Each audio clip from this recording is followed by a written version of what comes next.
Hello student, आप सभी का यूनिक स्टडी पॉइंट में स्वागत है।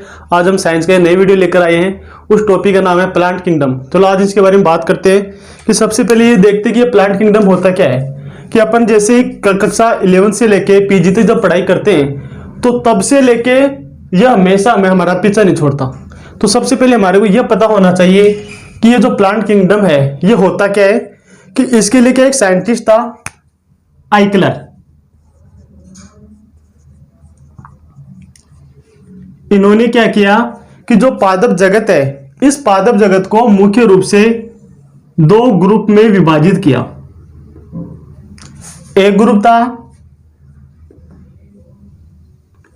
क्रिप्टोगेमस और सेकंड ग्रुप है फेनेरोगेमस। मतलब कि जो आइकलर है, इस आइकलर ने क्या किया कि जो प्लांट किंगडम है, इस प्लांट किंगडम को दो ग्रुप में विभाजित किया। पहला ग्रुप है क्रिप्टोगेमस और दूसरा ग्रुप है फेनेरोगेमस। क्रिप्टोगेमस को हिंदी में कहते हैं अपुष्पोद्भिद और फेनेरोगेमस को कहते हैं पुष्पोद्भिद। मतलब कि ऐसे प्लांट जिसके अंदर पुष्प बनते हैं वो तो कहलाते हैं फेनेरोगेमस या पुष्पोद्भिद, और ऐसे प्लांट जिसके अंदर पुष्प नहीं बनते वो कहलाते हैं क्रिप्टोगेमस। अब जैसे क्रिप्टोगेमस है तो ये क्रिप्टोगेमस भी दो शब्दों से मिलकर बना है, जिसका एक शब्द है क्रिप्टो और सेकंड शब्द है गेमस। क्रिप्टो का अर्थ होता है हिडन, जिसको हिंदी में कहते हैं छिपाना, और गेमस का अर्थ होता है मैरिज। गेमस का अर्थ होता है मैरिज। इसी प्रकार फेनेरोगेमस का देखा जाए तो फेनेरोगेमस भी दो शब्दों से मिलकर बना है। एक है फेनेरो, दूसरा है गेमस। ठीक है। फेनेरो का अर्थ है विजुअल, वास्तविक, और गेमस करते हैं मैरिज। इसका मतलब ये हुआ कि ऐसे प्लांट जिसके अंदर जो पुष्प बनते हैं वो तो क्या है पुष्पोद्भिद। मतलब जिसके अंदर वास्तविक प्रकार से पुष्प बनेंगे वो तो क्या हुआ हमारा पुष्पोद्भिद, और जिसके अंदर क्या हुआ जो पुष्प की संरचना है वो हमेशा एक कवर के रूप में रहेगी। और कवर के रूप का मतलब ये हुआ कि वो हमेशा जो पुष्प वो कैसे रहेगा, हिडन वाली स्थिति में रहेगा। तो इसका मतलब ये हुआ कि ऐसे जो पुष्प वो हमेशा कैसे रहेंगे, अपुष्पोद्भिद रहेंगे। अब इसके बाद ये देखा जाए कि ये जो क्रिप्टोगेमस है, इस क्रिप्टोगेमस को मुख्य रूप से तीन ग्रुप में विभाजित किया गया।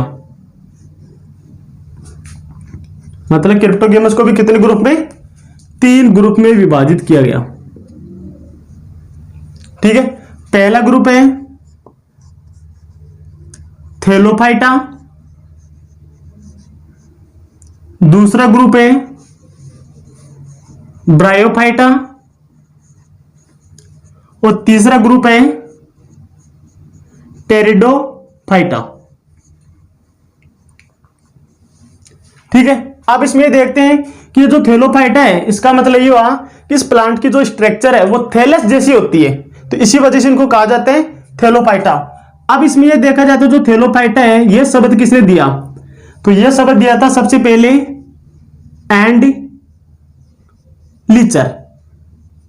थैलोफाइटा शब्द दिया था एंड लीचर।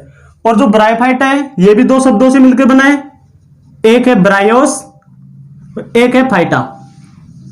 मतलब कि ऐसे प्लांट जो नमी वाले स्थानों पर ग्रोथ करते हैं वो हमेशा कहलाते हैं ब्रायोफाइटा।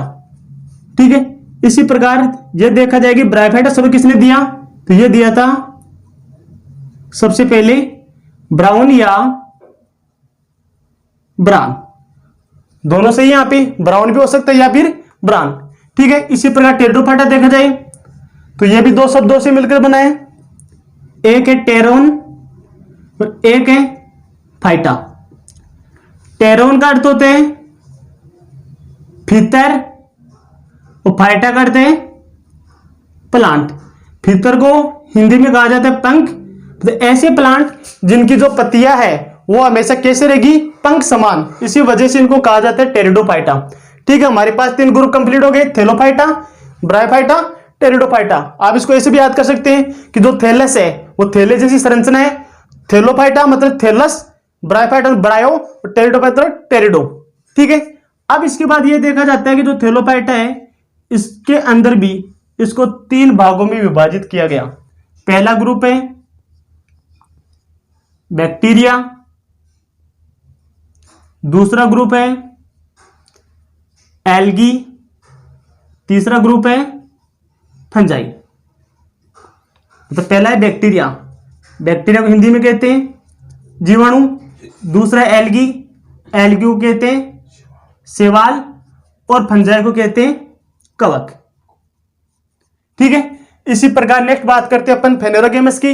ये जो फेनेरोगेमस है ये भी मुख्य रूप से 2 ग्रुप में डिवाइड है, 2 ग्रुप में डिवाइड है। एक हो गया अपना जिम्नोस्पर्म, एक हो गया अपना जिम्नोस्पर्म, और दूसरा हो गया अपना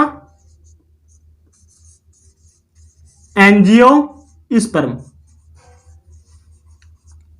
अब जिम्नो की बात करें तो इसको कहा जाता है अनावर्त बीजी,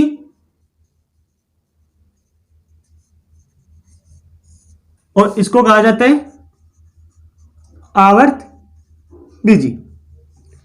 ठीक है स्टूडेंट, हम अब बात करते हैं आगे जिम्नोस्पर्म और एंजियोस्पर्म की कुछ डिटेल और बातें करते हैं।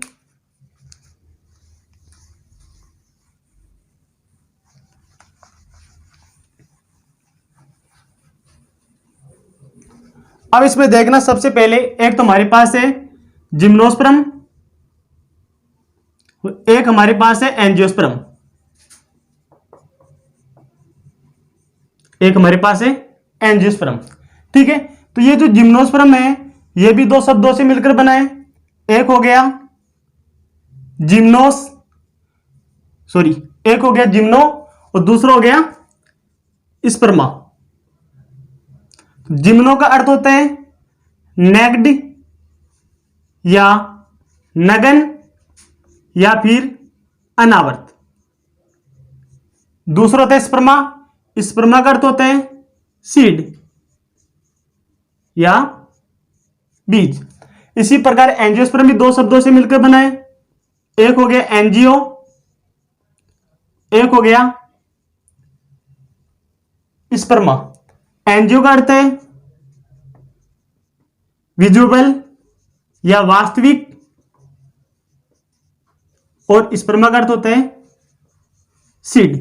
तो हम कह सकते हैं कि ऐसे प्लांट जिसके अंदर जो बीज है, अगर बीज के ऊपर आवरण होगा तब तो क्या होगा, आवर्त बीजी या एंजियोस्पर्म। अगर जिसके अंदर बीज के ऊपर आवरण नहीं होगा तो वो होगा अनावर्त बीजी या जिम्नोस्पर्म। जैसे देखते हैं एक कोई भी बीज है, इस बीज के अंदर क्या होगा, 3 संरचना पाई जाती है। सबसे पहली संरचना है सीड कोट या फिर बीजावरण। सेकंड स्ट्रक्चर आती है एंडोस्पर्म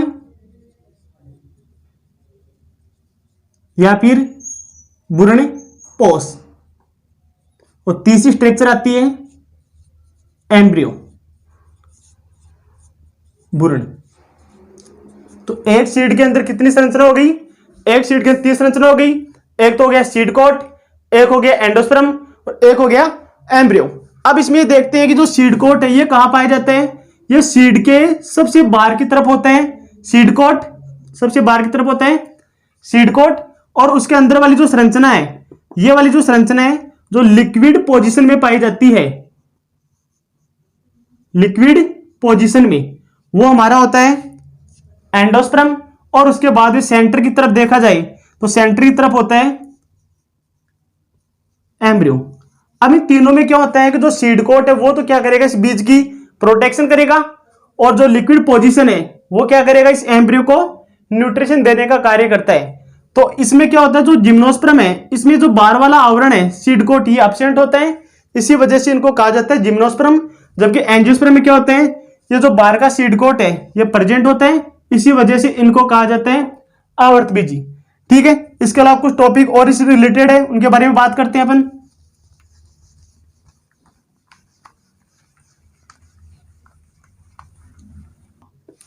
नेक्स्ट बात करते हैं एंजियोस्पर्म। ये जो एंजियोस्पर्म है इसको भी कोटिलीडन या बीज पत्तर के आधार पर दो ग्रुप में डिवाइड किया गया है।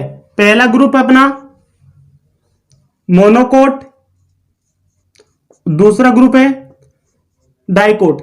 लेकिन कुछ वैज्ञानिकों ने क्या किया कि जब एंजियोस्पर्म को डिवाइड किया था तो एंजियोस्पर्म जैसे डिवाइड किया तो उसमें पहला ग्रुप रखा गया था डाइकोट और सेकंड ग्रुप रखा गया था मोनोकोट। मतलब ऐसे बीज जिसके अंदर केवल एक संरचना पाई जाती है वो मोनोकोट, और जिसके अंदर दो संरचना पाई जाती है वो क्या, डाइकोट। अब इसमें जैसे मान के चलो कि जैसे कोई बीज है, ये कोई बीज है, इस बीज में जैसे ही वृद्धि होगी तो ये कैसे वृद्धि करेगा, हमेशा एक तो ऊपर की तरफ वृद्धि करेगा और एक करेगा नीचे की तरफ। नीचे की तरफ जैसे वृद्धि करेगा तो ये बनाएगा रेडिकल या मूलांकुर, और ऊपर की ओर वृद्धि करेगा तो ये बनाएगा पल्यूमूल या प्रांकुर। ठीक है, तो रेडिकल के द्वारा बनेगा रूट सिस्टम, सॉरी रेडिकल के द्वारा बनेगा रूट, और रूट के द्वारा बनेगा रूट सिस्टम। इसी प्रकार पल्यूमूल के द्वारा बनेगा सूट या परोह, और इनके द्वारा बनेगा सूट सिस्टम। अब इस टॉपिक में रिलेटेड जितने भी टॉपिक है जैसे जिम्नोस्पर्म है, एंजियोस्पर्म है, ब्रायोफाइट है, थैलोफाइट है, इन सभी टॉपिक से रिलेटेड जो भी है इन सभी की नेक्स्ट वीडियो में बातें करेंगे। तो उससे पहले हमारे जो वीडियो है इस वीडियो को यूनिक स्टडी लाइक पर सबसे ज्यादा सब्सक्राइब कीजिए, और जितने हमारे वीडियो है इस वीडियो को कंप्लीट देखने के बाद यह बताइए कि इस वीडियो आपको कैसा लगा, और अपने दोस्तों को सबसे ज्यादा सब्सक्राइब कीजिए। Thank you.